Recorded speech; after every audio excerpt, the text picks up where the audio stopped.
नमस्कार। Curl astrology में एक बार फिर से आपका स्वागत है। अभी तक हम जिस विषय की बात कर रहे हैं वह सप्तम भाव है। हम आप लोगों को यह समझाना चाह रहे हैं कि क्या कारण है कि डिवोर्स लेने से पहले एक बार अवश्य सोचना चाहिए, क्योंकि आपकी कुंडली में सप्तम ये भाव या सप्तमेश की जैसी स्थिति होती है, आपका जीवन साथी भी बिल्कुल वैसा ही होता है। यदि हम पुराने समय के लोगों की माने तो वहाँ कहा जाता था कि विवाह कुंडली मिलान करके ही किया जाना चाहिए, बगैर कुंडली मिलान के विवाह नहीं किया जाना चाहिए। उसके पीछे कारण यह हुआ करते थे कि विवाह जो होता है वह हिंदू संस्कृति में एक ही बार होता है। अन्य संस्कृतियों को यदि छोड़ दें तो हिंदू संस्कृति एक ऐसी सनातन धर्म है जिसमें विवाह केवल एक ही बार किया जाता है, क्योंकि यहाँ भगवान राम को सर्वाधिक माना जाता है। पुरुषों में उत्तम पुरुषोत्तम उन्हें ही कहा गया है। तो हम जिस भी स्त्री से शादी कर रहे हैं उस स्त्री या उस पुरुष की कुंडली में सप्तम भाव का सुख होना चाहिए। सप्तम भाव का सुख होना चाहिए अर्थात उसकी कुंडली में सप्तम भाव या सप्तमेश की स्थिति अच्छी होना चाहिए, क्योंकि यदि आपकी कुंडली में सप्तम भाव या सप्तमेश की स्थिति अच्छी नहीं है किंतु उसकी कुंडली में इन भावों की स्थिति अच्छी है तो वह आपको निभाने का पूरा प्रयास करेगा।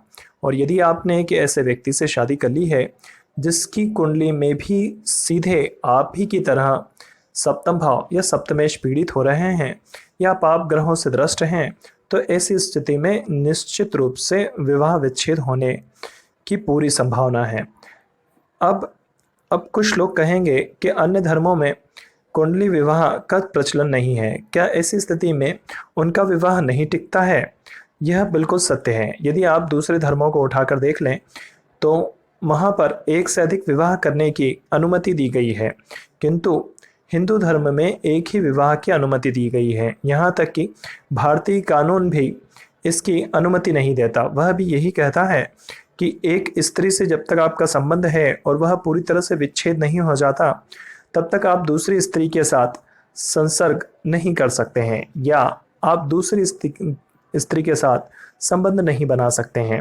तो कहीं ना कहीं इसी कारण से पहले के लोग जो होते थे वह कुंडली विश्लेषण को विशेष महत्व देते थे। अब हम बात कर रहे हैं सप्तम भाव की या सप्तमेश की। तो हम इसके पहले हम एक वीडियो बना चुके हैं जिसमें हमने बताया है कि यदि आपकी कुंडली में सप्तम भाव या सप्तमेश किन स्थितियों में होगा तो आपको आपका होने वाला जीवन साथी कैसा मिलेगा। और अब हम आपको यह बता रहे हैं कि यदि आपका जो जीवन साथी है वह छठे भाव से लेकर अष्टम भाव तक चले जाए, अर्थात आपका सप्तम भाव का स्वामी जो हो वह छठे भाव, सातवें भाव, आठवें, नौवें, 10वें, 11वें, 12वें भाव में होगा, तो इस स्थिति में आपको जीवन साथी कैसा मिलेगा। और आप जब भी विवाह करें तो आप इस बात का विचार पहले कर लें कि आपके जीवन साथी में यह अच्छाइयाँ और यह बुराइयाँ अवश्य होंगी। तो एटलीस्ट आप इतने तो मन बना के रखें कि यह समस्या आपके साथ होने वाली है या यह सुख आपको मिलने वाला है, ताकि आपका विवाह विच्छेद होने से किसी बच जाए। तो यदि सप्तम भाव का स्वामी अर्थात सप्तमेश या सेवेंथ लॉर्ड यह छठे भाव में हो, छठा भाव जो होता है वह सप्तम से 12वां होता है, तो पहला तो यह निश्चित कर लीजिए कि आपका होने वाला जीवन साथी कहीं ना कहीं असमंजस की स्थिति में रहेगा या बहुत कंफ्यूजिंग स्थिति में रहेगा। फिर यह पृथ्वी तत्व राशि है। छठा भाव जो होता है वह कालपुरुष के अंगों में बुध को दी गई है, जहाँ कन्या राशि होती है, तो वह पृथ्वी तत्व राशि है। इसके अतिरिक्त भी यदि सप्तम भाव का स्वामी छठे भाव में हो और पृथ्वी तत्व राशि में हो तो इस स्थिति में विवाह के बाद सिबलिंग्स से रिलेशंस खराब हो जाएंगे। मतलब आप यह मन बना के रखिएगा कि यदि आपका सप्तम भाव का स्वामी छठे भाव में चला गया है और यहाँ पर पृथ्वी तत्व राशि है तो इस स्थिति में जो रिलेशंस होंगे आपके सिबलिंग्स के साथ वह आपके खराब हो जाएंगे। और यदि शुक्र या बुध इससे जुड़ जावे तो ऐसे लोगों को 30 वर्ष की आयु के बाद ही लगने लगता है कि उन्होंने गलत व्यक्ति से शादी कर ली है, क्योंकि ऐसे लोग अक्सर, इन्हें ऐसा जीवन साथी मिलता है जो जीवन में कंफ्यूज बहुत रहेगा। दूसरा, उसे अपने शरीर संबंधी परेशानियां होंगी, अर्थात उसे शरीर में कोई ना कोई परेशानी, प्रॉब्लम्स चलती रहेंगी। और चूंकि छठा भाव जो है वह कन्या राशि का है, तो इस स्थिति में हम यह भी कह सकते हैं कि उसमें गुस्सा बहुत ज़्यादा होगा, अर्थात इनका जीवन साथी जो इन्हें मिलने वाला है वो कहीं ना कहीं उसमें गुस्सा बहुत ज़्यादा होगा, वह थोड़ा सा बीमार रह सकता है और वह जीवन में कंफ्यूज होगा। विवाह होने के बाद आपके सिबलिंग्स के साथ रिलेशन खराब हो सकते हैं। इसी कारण से प्रयास कीजिएगा कि विवाह ऐसे व्यक्ति के साथ कीजिए जिनकी कुंडली में सुख हो, विवाह का सुख हो।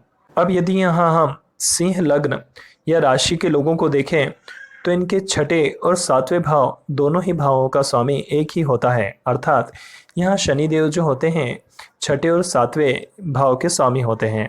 तो अक्सर सिंह लग्न वालों की आप देखेंगे कि इनकी जो पत्नी होती है वो कहीं ना कहीं ये सारी चीज़ें उनमें आपको देखने को मिलेंगी। फिर छठा भाव जो होता है वो पृथ्वी तत्व का होता है। पृथ्वी तत्व अर्थात भौतिक सुख सुविधाएं, हमारे जीवन में जो भी भौतिक सुख सुविधाएं देखते हैं हम, वह सारी की सारी पृथ्वी तत्व के अंतर्गत आती हैं। तो इसी कारण से ऐसे लोगों को पैसे और बाकी चीज़ों में परेशानियां होना प्रारंभ हो जाती हैं। तो यदि आपके साथ भी ऐसा कुछ हो रहा है तो आप दूसरों को दोष मत दीजिए, आप स्वयं ही अपनी कुंडली में यह लिखवा कर लाए हैं। अब सप्तम भाव का स्वामी सप्तम में हो, यह बहुत विशेष है, क्योंकि सप्तम भाव का स्वामी सप्तम में ही हो ऐसा बहुत कम देखने को मिलता है। पर यदि इस पर कोई पाप ग्रह की दृष्टि नहीं पड़ रही हो तो इसे सोने पे सुहागा कहा जाता है। ऐसे व्यक्तियों को अपने दाम्पत्य का पूरा सुख प्राप्त होता है। इनकी पत्नी काफ़ी सुंदर होती है। वैसे भी कहा गया है कि यदि शनि और शुक्र आमने सामने हो और उस पर मंगल की कहीं से भी दृष्टि पड़ रही हो शुक्र पर, तो ऐसी स्थिति में जो जातक की पत्नी होगी वह बहुत खूबसूरत होगी। अब यदि सप्तम भाव का स्वामी सप्तम में ही हो और उस पर किसी पाप ग्रह की दृष्टि पड़ रही हो, 6, 8, 12 के स्वामी की दृष्टि पड़ रही हो, तो ऐसी स्थिति में थोड़ी सी परेशानी अवश्य होना शुरू हो जाएगी। ऐसे लोग जो होते हैं उनका जीवन साथी उन पर राज करता है और वह आपसे किसी बात पर सहमत नहीं होता है। अक्सर ऐसे लोगों के दाम्पत्य जीवन में बहस चलती रहती है, क्योंकि सप्तम भाव जो होता है वह वायु तत्व राशि होती है। हम पहले आपको जो तत्व बता चुके हैं उनमें हमने आपको बताया है कि वायु तत्व जो होता है वह आपकी सोच को निर्धारित करता है। तो काल पुरुष के अंगों में सप्तम भाव में तुला राशि होती है जो कि वायु तत्वीय राशि होती है। तो यदि सप्तम भाव का स्वामी सप्तम में ही है तो ऐसी स्थिति में ऐसे लोगों के साथ दाम्पत्य जीवन का इन्हें पूरा सुख मिलता है। किंतु यदि उस पर पाप ग्रहों की दृष्टि पड़ रही हो और साथ में एक से अधिक पाप ग्रहों की दृष्टि पड़ रही हो तो और ज़्यादा समस्याएं हो जाती हैं। इस कारण से ऐसे लोगों में जो होती है वह सोच आपस में नहीं मिलती है और यह अपनी सोच के कारण ही परेशान होते हैं, क्योंकि इन दोनों की सोच कहीं ना कहीं एक दूसरे से नहीं मिलेगी। वहीं महर्षि पराशर के अनुसार ऐसे लोगों को गैस से संबंधित परेशानी हो जाएगी, क्योंकि सप्तम भाव वायु तत्वीय राशि का है और यदि इस पे पाप ग्रहों की दृष्टियां पड़ रही है तो संभव सी बात है कि आपके शरीर में जो वायु तत्व होगा वह कहीं ना कहीं डिसबैलेंस्ड हो जाएगा। और ऐसे लोग फिर होते यह हैं कि ज़्यादा सोचने लगते हैं। तो ज़्यादा सोचने से भी डॉक्टर्स ये कहते हैं कि जब आप ज़्यादा चिंता करते हैं या गहन विचार करने लगते हैं हर छोटी छोटी बात पर, तो आपको गैस से संबंधित परेशानियां हो जाती हैं। इसी कारण से ऐसे लोगों को जो डॉक्टर सलाह देते हैं वह सलाह जो देते हैं वह इन्हें पैदल घूमने जाने की सलाह देते हैं। अब यहाँ आप अगर नोटिस करें किसी बात को तो पुराने ज़माने के लोग गलत नहीं कहा करते थे। जब आप पैदल घूमने जाते हैं तो आप जो बैठे बैठे जो चीज़ों को आप सोच रहे होते हैं कहीं ना कहीं आपके मेंटलिटी में फ़र्क आता है, क्योंकि क्या होता है कि हवा परिवर्तित होती है यहाँ क्या होता है कि जब आप एक स्थान से दूसरे स्थान पर गमन करते हैं तो इस दौरान आपकी जो सांस लेने की प्रक्रिया होती है वो बड़ी तेज़ी से फ्लक्चुएट होती है। तो इसके कारण क्या होती है कि आपकी सोच पर असर पड़ता है और इसके कारण आपको गैस से संबंधित समस्या नहीं होती। जबकि आप एक ही जगह पर अगर बैठे हुए हैं तो आप एक स्थिर गति में जो है वह सांस ले रहे होते हैं। आयुर्वेद में जैसे कि अगर आप देखें तो साइंस तो केवल एक ही तरह की हवा बताता है, जबकि आयुर्वेद में कुल 6 प्रकार की अलग अलग वायु तत्व बताए गए हैं। तो ये जो है हमारे जो सनातन ऋषि थे, इन सब बातों का पहले ही पता लगा चुके थे। यह अलग बात है कि आपको ये सारी बातें आज तक पता नहीं चली, बल्कि आपको उन विषयों में बताया गया जो कि विषय जरूरी नहीं थे और आप इसे आज आधुनिक मान रहे हैं। अब यदि सप्तम भाव का स्वामी अष्टम में हो, आपके सप्तम भाव का स्वामी यदि अष्टम भाव में चला जाए तो ऐसे लोगों के यहाँ विवाह के बाद किसी की मृत्यु हो जाती है। क्योंकि अक्सर ऐसा देखा गया है कि सप्तम भाव का स्वामी यदि अष्टम में चला गया है तो इस स्थिति में इनके विवाह के बाद परिवार में किसी की मृत्यु अवश्य होती है। तो इसके लिए आप नई बहू को दोष नहीं दे सकते हैं, क्योंकि ये आप स्वयं लिखा के लाए हैं अपने भाग्य में। इसके लिए आप किसी को दोष नहीं दे सकते हैं। इनके जीवन में विवाह के बाद परेशानियां आना शुरू हो जाती हैं और विवाह के बाद जातक अधिक सोच में पड़ जाता है, मतलब लगातार परेशानियों से जूझता रहता है। अब क्योंकि काल पुरुष के अंगों में जो दूसरे भाव व सातवें भाव का स्वामी है वह 6, 8, 12 में हो तो मारक कहा जाता है। तो जब भी दूसरे भाव या सातवें भाव का स्वामी 6, 8वें, 12वें में चला जाए तो इसे मारक माना जाता है। अब क्या कारण है कि सप्तम भाव का स्वामी अष्टम में चला गया? अगर आप जानते हो तो हमारी कुंडली का दूसरा भाव, जिसे धन भाव भी कहा जाता है, यह मारक स्थान भी कहा जाता है, क्योंकि यह अष्टम से 7वां है।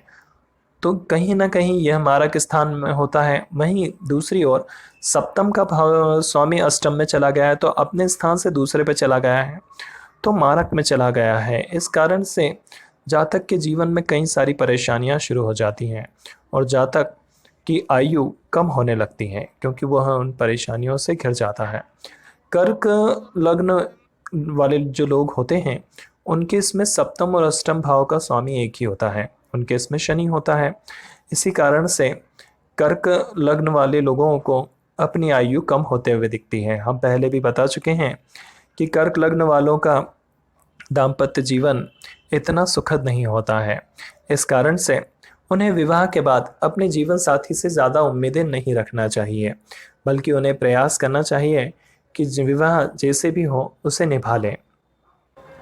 इस कारण से जो ऐसे लोगों के साथ ऐसा होगा। अब अष्टम भाव जो होता है वह जल तत्व होता है, तो इस कारण से भावनाएं या ऐसी वस्तुएं जिन्हें आप महसूस कर सकते हैं उनमें आपको परेशानी उत्पन्न होने लगती है। अब यहाँ पर देखिए कि ऋषि कितनी अच्छी तरह से आपको बता रहे हैं कि पहले हमने देखा पृथ्वी तत्व राशि में चला गया था सप्तमेश, तो यहाँ पर चूंकि वह त्रिक भाव था, छठा भाव था, तो यहाँ पर पैसों को लेकर या भौतिक सुख सुविधाओं को लेकर परेशानियां उत्पन्न होने लगी थी। वहीं जब सप्तम भाव का स्वामी सप्तमेश सप्तम में ही था, किंतु उस पर पाप ग्रहों की दृष्टियां पड़ रही थी, तो इस स्थिति में आपकी सोच जो वायु है वह आपकी सोच को निर्धारित करती है। इसी कारण से पुराने जमाने के लोग कहा करते थे कि हमें चैंटिंग या मंत्र उच्चारण करना चाहिए, चाहे वह किसी भी देवी देवता का हो, क्योंकि उस दौरान हम हवा को जो होती है, हमारी जो निरंतर गति होती है, जिस स्थिति में आप हवा को अंदर ले रहे हैं और छोड़ रहे हैं, उससे कुछ भिन्न करते हैं और यही कारण होता है कि आपकी सोच में परिवर्तन होता है। तो पुराने ज़माने के जो लोग कहा करते थे वह गलत नहीं थे, वह पूरी तरह से सही थे। तो सप्तम भाव का स्वामी यदि सप्तम में ही हो तो ऐसी स्थिति में होगा यह कि ऐसे लोगों की सोच डिफेक्टिव हो जाएगी। अब अष्टम भाव, यहाँ जल तत्व होता है। जल तत्व जैसा कि आप जानते हैं जल से भावनाएं देखी जाती हैं, क्योंकि ना तो आप जल को समेट कर रख सकते हैं और ना ही भावनाओं को समेट कर रख सकते हैं। इन्हें केवल एक मौका मिलना चाहिए और यह फैलने के लिए तैयार रहती हैं। तो यहाँ पर आप देखेंगे कि यदि सप्तम भाव का स्वामी अष्टम में चला गया है तो निश्चित रूप से विवाह के बाद आपकी भावनाएं आहत होने वाली हैं। इस कारण से आप अपने जीवन साथी को दोष मत दीजिए, बल्कि आप स्वयं पूर्व जन्म से इसको साथ में लेकर आए हैं। क्योंकि हम पहले कई बार बता चुके हैं कि ग्रहों की जो भी स्थिति आपके जन्म कुंडली में दिखती है, वास्तविकता में आप उन्हें अपने साथ लेकर आए हैं। ऐसे लोगों को अक्सर ऐसा होता है कि इन्हें शादी में खाना नहीं मिलता, अर्थात यह अंत में पहुंचते हैं, या उस खाने को खाने के बाद यह लोग बीमार हो जाते हैं, क्योंकि यह दूसरे से आठवां है और सप्तमेश मारक भाव में चला गया है। तो ऐसे लोगों को शादी में खाना नहीं मिलता या उसे खाने के बाद बीमार हो जाते हैं। फिर इसे आप ऐसे भी देख सकते हैं कि इन्हें वहाँ का खाना बेस्वाद लगता है।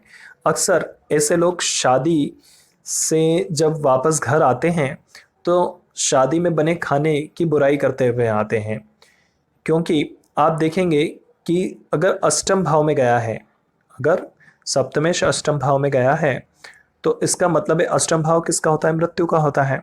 तो इस अब हुआ क्या, इन्हें ऐसा खाना मिला जो कि जैसे किसी मैयत का खाना हो। इसी कारण से इन लोगों को खाना पसंद नहीं आता है या खाने के बाद अक्सर यह बीमार पड़ जाते हैं। अब यदि सप्तम भाव का स्वामी नवम भाव में हो, सप्तम भाव का स्वामी नवम भाव में हो, यह पूर्व पुण्य है जो आपकी पत्नी या पति के जरिए आप तक पहुंचेंगे। अर्थात आपका नवम भाव जो होता है वह आपके पूर्व पुण्य होते हैं। आपका नवम भाव कितनी मजबूत स्थिति में है यह बताता है कि आपने पूर्व जन्म में कैसे कर्म किए होंगे। क्योंकि संपूर्ण कुंडली में सारे ग्रह खराब हो रहे हों, किंतु अगर केवल भाग्य मजबूत हो तो ऐसी स्थिति में इंसान इस जीवन से तर जाता है। तो यदि सप्तम भाव का स्वामी नवम भाव में पहुंच गया है और अच्छी स्थिति में है तो यह निश्चित कर लीजिए कि आपके पूर्व जन्म में कोई बहुत अच्छे कर्म रहे होंगे जो आपको इस जन्म में प्राप्त होने वाले हैं। 36 वर्ष की उम्र के बाद दूसरों को सुख पहुंचाने का कार्य करने लगता है। ऐसा व्यक्ति अक्सर 36 वर्ष की उम्र के बाद दूसरों को सुख पहुंचाने का कार्य करने लगता है, जिसमें उसका पति या पत्नी भी भागीदार बनती है। अक्सर आप देखेंगे कि कुछ लोग ऐसे होते हैं जो जीवन में कुछ अचीव किया हो या ना किया हो, अक्सर दूसरों की मदद या हेल्प करने का प्रयास करते रहते हैं। तो ये वही लोग होते हैं जिनका सप्तम भाव का स्वामी नवम में हो, या फिर लग्नेश जो है वह तीसरे भाव में हो। आप दोनों ही तरह से देखिए, यदि लग्नेश तीसरे भाव में है तो भी सप्तम से नवा ही हुआ हो। तो यहाँ आप देखेंगे कि इस समय राहु और केतु भी अपना फल देंगे, मतलब राहु और केतु भी जहाँ पर भी होंगे वहाँ अपना फल देंगे। 28 से 32 वर्ष की आयु में जातक कई सारी यात्राएं करता है। पति पत्नी के मध्य असूलों को लेकर जो होते हैं झगड़े होते हैं। अक्सर क्या होता है, नवम भाव जो होता है वह आपका असूल होते हैं, आपके प्रिंसिपल्स होते हैं, आपकी नीतियाँ होती हैं। तो जब भी आप अपने असूलों को, अपने प्रिंसिपल को या अपने नीति को धोखा देते हैं तो कहीं ना कहीं आप अपने भाग्य के साथ छेड़छाड़ कर रहे होते हैं। इसी कारण से गुरु और राहु को अच्छा नहीं माना जाता, क्योंकि राहु छल करना जानता है जबकि गुरु कभी छल नहीं करते हैं, वह नीतियों के साथ चलते हैं। राहु और गुरु को यहाँ चांडाल योग कहा गया है। तो यहाँ पर जब भी आप किसी को दिया हुआ किसी वादे, वचन या असूल अपनी नीतियों से फिरते हैं, बदलते हैं, तो कहीं ना कहीं आप अपने भाग्य को खराब कर रहे होते हैं।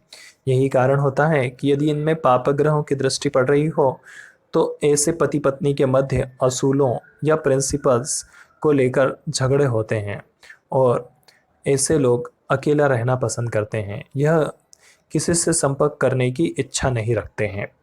इसी कारण से किसी को धोखा देने से पहले एक बार अवश्य सोचिएगा कि आप अपने भाग्य के साथ ही खिलवाड़ कर रहे हैं।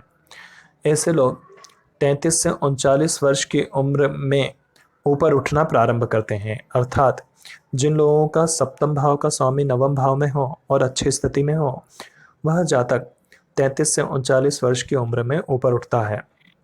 इस समय बुध भी अपना फल देवेंगे, क्योंकि सप्तम भाव का स्वामी अपने से तीसरा चला गया है।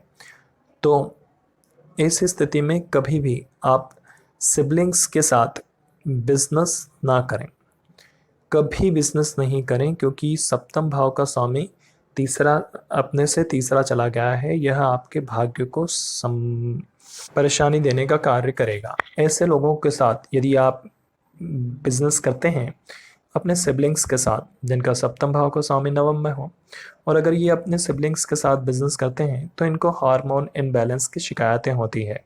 साथ ही इन्हें मामा मासी से संबंधित परेशानियां भी होने लगेंगी। सिबलिंग्स से के साथ भी कुछ समय बाद उन्हें परेशानी होगी।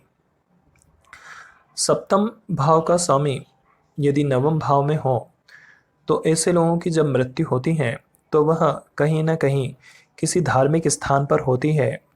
अब यदि सप्तम भाव का स्वामी दशम में चला गया हो, तो मान लेते हैं कि किसी की कुंडली में सप्तम भाव का स्वामी दशम भाव में गया हो, तो सर्वप्रथम तो ऐसे लोग जो विवाह करेंगे वह अपने कार्य के दौरान विवाह करेंगे, अर्थात ऐसे लोग जो होते हैं वह जहाँ पर नौकरी कर रहे होते हैं या जहाँ पर कार्य कर रहे होते हैं उसी दौरान किसी से मिलकर और वहीं विवाह उनका तय हो जाता है, या फिर इनका विवाह इनकी नौकरी लगने के बाद होता है, या जो भी काम यह करते हैं उसे प्रारंभ करने के बाद होता है।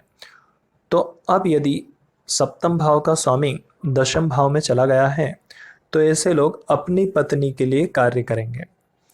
ऐसे लोग अक्सर पार्टनरशिप डीड भी बनाते हैं या कोई बिजनेस भी करते हैं तो उसमें अपनी पत्नी का नाम अवश्य ऐड कर देते हैं। आप देखिएगा कि अक्सर अभी तो यह चलन चल चुका है कि कोई भी इंसान अपने बिजनेस करता है तो उसमें अपने परिवारजन या पत्नी का नाम अवश्य ऐड कर देता है, क्योंकि इससे दो फायदे होते हैं। पहला तो इनकम का हिस्सा बढ़ जाता है, जिससे इनकम टैक्स में फ़ायदा मिलता है, क्योंकि उसको बेनिफिट कम दिखाना पड़ता है जिस पर टैक्स कम लगता है। और दूसरा यह होता है कि जो प्रॉफिट होता है वह पत्नी के नाम से सेव होता चला जाता है। तो यहाँ पत्नी के लिए भी वाइट की समस्या समाप्त हो जाती है, अर्थात उन्हें कहीं ना कहीं यह पैसा इनकम टैक्स से फ्री मिल जाता है और पूरा पैसा जो होता है वह वाइट का मिल जाता है। तो आप देखेंगे कि ऐसी पार्टनरशिप डीड्स जो होती हैं उन पार्टनरशिप डीड्स में पत्नी जो होती है वह केवल नाम मात्र की मालिक होती है, क्योंकि आप देखेंगे कि वह कभी ऑफिस आएगी नहीं। साइट पे जैसे अगर बिल्डिंग मटेरियल काम है या कॉलोनी विकास का कार्य है तो उसमें वह पत्नी तो वहाँ आकर करवाएंगी नहीं, इन्हीं को काम करना है, सारा काम तो इन्हीं को करना है। तो ऐसी स्थिति में क्या हुआ, पत्नी बॉस बन गई। अब यहाँ देखिएगा लाल किताब क्या कहती है कि यदि सप्तम भाव का स्वामी दशम भाव में हो तो आपकी पत्नी आपकी बॉस बन जाएगी या पत्नी आपकी मालिक बन जाएगी। इसी तरह से कोई शब्द उन्होंने इस्तेमाल करा है कि सप्तम भाव का स्वामी यदि दशम भाव में गया है। तो अब यहाँ पर देखिए कि ऐसे लोग भी जो होते हैं वो पत्नी को अपना नाम मात्र का पार्टनर बनाते हैं, पर वह खुद पत्नी कभी नहीं जाती वहाँ पर। उस काम में वह नौकर की तरह काम करते रहते हैं और पत्नी सेठ की तरह घर पर बैठी होती है। तो इन्हें अपनी पत्नी का कर्जा उतारना होगा, इस कारण से यह नौकर की तरह कार्य करेंगे। तो सप्तम भाव का स्वामी अगर दशम भाव में हो तो ऐसा व्यक्ति पत्नी के साथ बिजनेस करेगा या पार्टनरशिप करेगा और उसके लिए काम करेगा। तो महर्षि भृगु यहाँ कहते हैं कि ऐसे जातक जिन्होंने पिछले जन्म में कर्ज उधार लिया था किंतु उन्होंने उस कर्ज को कभी नहीं चुका पाया, उन्होंने उस कर्ज को कभी चुकाया ही नहीं, इस कारण से जिस व्यक्ति का कर्ज उन्होंने नहीं चुकाया है वह व्यक्ति इस जन्म में उनको जीवन साथी के रूप में मिलेगा और इनके सप्तम भाव का स्वामी जो होगा वह दशम में होगा। तो अब यह जो पैसा इकट्ठा करेंगे, जो मेहनत करेंगे, वह अपनी पत्नी के लिए ही और बच्चों के लिए, क्योंकि कोई भी इंसान जो मेहनत करता है वो अपनी पत्नी और बच्चों के लिए करता है। तो यहाँ पर ये जो मेहनत करेंगे वह अपनी पत्नी और बच्चों के लिए करेंगे तो यह नौकरों की तरह कार्य करेंगे और इन्हें वह कर्जा इस जन्म में उतारना होगा। तो देखिए, ईश्वर कभी किसी के साथ गलत नहीं करते हैं। ईश्वर जिसने संपूर्ण सृष्टि का निर्माण किया वह आपके साथ गलत क्यों करेंगे? क्या कारण है कि वह आपके साथ बुरा करेंगे? आप स्वयं ने अपने साथ ऐसा करा है जिसके कारण इस जन्म में आपको यह ग्रह योग मिले हैं। उदाहरण के लिए मान लेते हैं कि सप्तम भाव का स्वामी चंद्रमा हो और वह दशम भाव में चला गया हो, तो इस स्थिति में यह विचार किया जा सकता है कि चंद्रमा से आप देखिए फूड या खाने को देखा जाता है, क्योंकि चंद्रमा खाना और पानी दोनों है। तो सप्तम भाव का स्वामी जो है वह चंद्रमा हुआ और वह दशम में चला गया। दशम भाव जो होता है वह जो होता है शनि का होता है, क्योंकि यहाँ शनि की राशि होती है काल पुरुष के अंगों में। तो शनि चंद्र मिलके विषयोग बनाते हैं। विषयोग का मतलब क्या होता है कि अक्सर कि खाना जो है वह खाने में विष होना, खाने में विष मिला होना, तो उस खाने को खराब होना। अब देखिए यहाँ पर कितना सटीक कहा है उन्होंने, कितना सटीक कहा है उन्होंने कि सप्तम भाव का स्वामी यदि दशम भाव में चला जाए तो ऐसे लोगों को जो बनता है चंद्रमा विष योग बनता है। और ऐसे लोग जो होते हैं वह कर्जा उतारने के लिए, क्योंकि शनि चंद्र जो होते हैं वो कर्ज ही होते हैं आपकी कुंडली में यदि कहीं भी शनि चंद्र मिल रहे हैं तो ऐसी स्थिति में निश्चित रूप से आपको कर्ज रहेगा, आर्थिक परेशानियां बनी रहेंगी। ऐसे लोगों को खाना भी बड़ी मुश्किल से नसीब होता है, क्योंकि ऐसे लोगों के साथ होता यह है कि वह खाना खाने बैठते हैं और कोई ना कोई नई परेशानियां उनको दिखाई देने लगती हैं। इसी कारण से खाना बड़ी मुश्किल से खाते हैं। तो अब क्या करा होगा कि जब मान लेते हैं कि सप्तम भाव का स्वामी चंद्रमा है वह दशम में जाकर बैठ गया है, तो इस स्थिति में आपने पिछले जन्म में बहुत सारा खाना वेस्ट किया होगा। आपने निश्चित रूप से किसी से उधार लेकर खाया होगा और उसे वापस नहीं किया होगा। इसी कारण से इस जन्म में अब आपके साथ यह होगा कि आपको खाना आसानी से नसीब नहीं होगा। तो यह निश्चित करके मान लीजिए कि इस जन्म में आपको खाना आसानी से नसीब नहीं होने वाला है, बल्कि आप नौकरों की तरह कार्य करेंगे और आपको खाने के लिए ही तरसना होगा। ऐसे लोग अक्सर जो होते हैं वह अपने खाने की परवाह नहीं करते हुए अपने काम को ज़्यादा तवज्जो देते हैं। फिर एक बार कहेंगे, ईश्वर कभी किसी के साथ बुरा नहीं करते हैं। ऐसे लोगों के साथ अक्सर जो पार्टनरशिप होते हैं उसके अनुभव बहुत कड़वे रहते हैं और इन्हें पैसे भी कम मिलते हैं, क्योंकि पार्टनरशिप में जब भी यह किसी के साथ व्यापार या व्यवसाय करते हैं तो इन्हें पैसा बहुत कम प्राप्त होता है। इसी कारण से इस बात का ध्यान रखना चाहिए कि खाने को खराब नहीं करना चाहिए। और यदि आपकी कुंडली में शनि चंद्र विष योग बन रहा है तो उपवास रखें तो बेहतर होगा। अब देखिए यह उन्होंने क्यों कहा है, क्योंकि पिछले जन्म में जब आपने खाने को इतना वेस्ट किया था जिसके कारण से इस जन्म में आपको शनि चंद्र विष योग मिला है, तो इस जन्म में आप उपवास रखकर उस खाने की पूर्ति कर दीजिए। तो कर्क लग्न या राशि वाले लोगों की मकर राशि सप्तम भाव में होती है, तो ऐसे लोगों के साथ अक्सर ऐसा होता है। अब तो अगली बार खाना और पानी वेस्ट करने से पहले एक बार अवश्य सोच लीजिएगा। अब सप्तम भाव का स्वामी 11वें भाव में होता है। 11वां भाव जो होता है वह आपकी अधूरी इच्छाओं का होता है, वह अस्थिर होता है और वह भाव होता है जो आपके लिए नई परेशानियां, नई मुसीबतें खड़ी कर देता है। क्योंकि यदि हम बृहत होरा पराशर की माने तो यहाँ पर 11वें भाव से आपको विषाणु रहित बीमारियां देखी जाती हैं। विषाणु या जिन्हें पैरासाइट भी कहा जाता है, आमतौर पर ये जो होते हैं वह दूसरे जीवों के ऊपर निर्भर रहते हैं। अर्थात यह जो लोग होते हैं वह कहीं ना कहीं दूसरों के शरीर पर रहकर और अपना शरीर का पोषण करते हैं।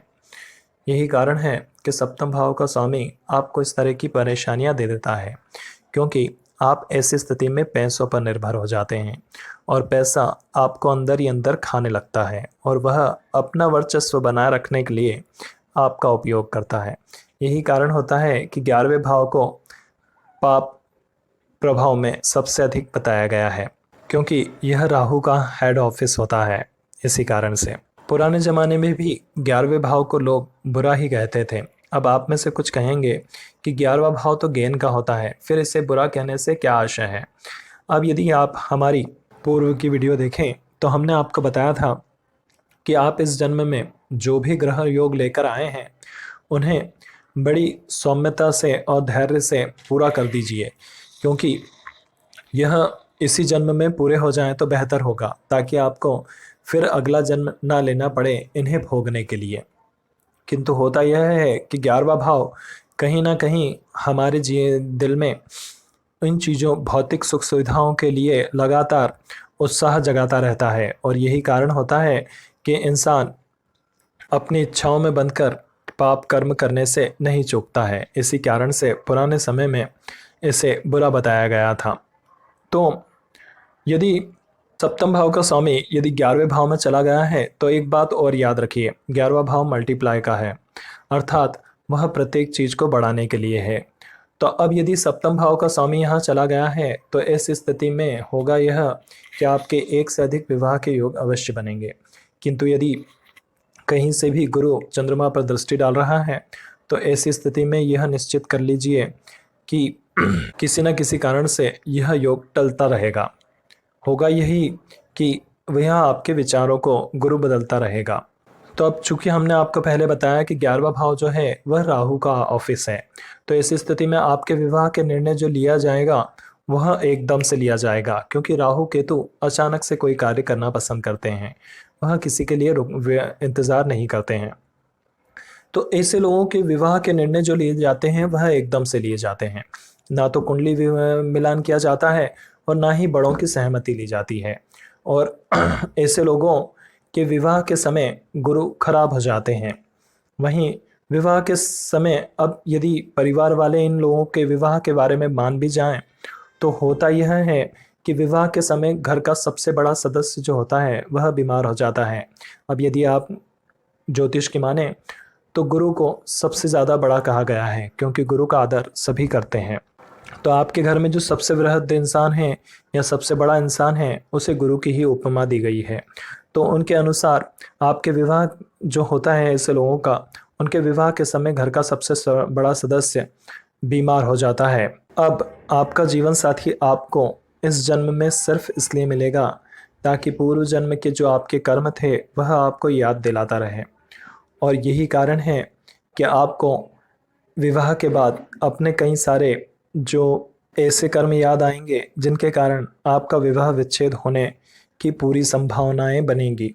अर्थात यह आपको जगह जगह पर परेशान करता रहेगा और आपके पूर्व जन्मों को कर्मों को याद दिलाता रहेगा। ऐसे लोगों का ससुराल की प्रॉपर्टी में भी विवाद होते हैं, और इनका जो ससुराल का मकान होता है अक्सर वह कोने का होता है। विवाह के बाद ऐसे लोगों को इनकम को लेकर परेशानी होती है। यदि इस पे एक से अधिक पाप ग्रहों की दृष्टियां और पड़ रही हों तो परेशानियां थोड़ी सी और बढ़ जाती हैं। इसी कारण से ऐसे लोग शादी के बाद जॉब नहीं कर पाते हैं। इन लोगों को इनकम को लेकर समस्या होती है और जॉब में लेकर परेशानी होती है। तो इसके लिए आपका जीवन साथी या जीवन संगनी कहीं से कहीं तक जिम्मेदार नहीं है। आपके स्वयं के पुराने कर्म थे जो इस जन्म में मैनिफेस्ट हो रहे हैं। इसके ऊपर एक कथा भी कही गई है, हम आपको कभी बताएंगे कि वह कथा किस तरह से बताती है कि आपके पूर्व जन्म के कर्म किस तरह से मैनिफेस्ट होते हैं।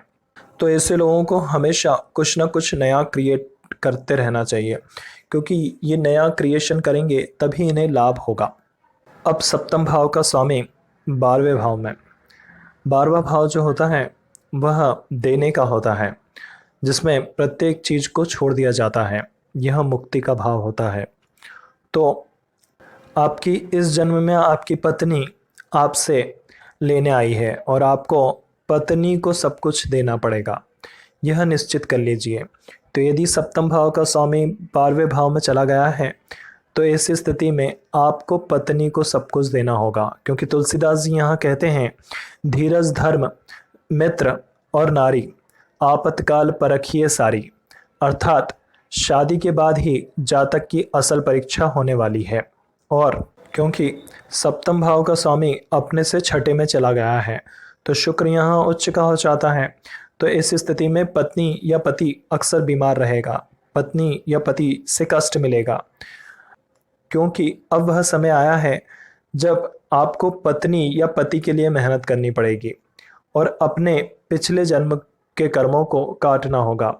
तब यह तब होगा जब आप विदेश घूमने जाएंगे। अक्सर ऐसा तब होता है जब इंसान विदेश घूमने जाता है, या फिर ऐसे लोग जब अपनी पत्नी के अलावा किसी अन्य स्त्री के साथ संबंध बनाने लगते हैं, या उस स्थिति में होगा जब पत्नी या पति आप उस जातक को छोड़कर कहीं और चले जाएगा और जातक अकेला होगा, क्योंकि इसी स्थिति में ही जातक या जातिका के साथ यह परेशानी सबसे ज़्यादा होती है, क्योंकि 12th भाव जो है वो कहीं ना कहीं आपका बेडरूम का है, जो आपको एकांत भी दिखाता है।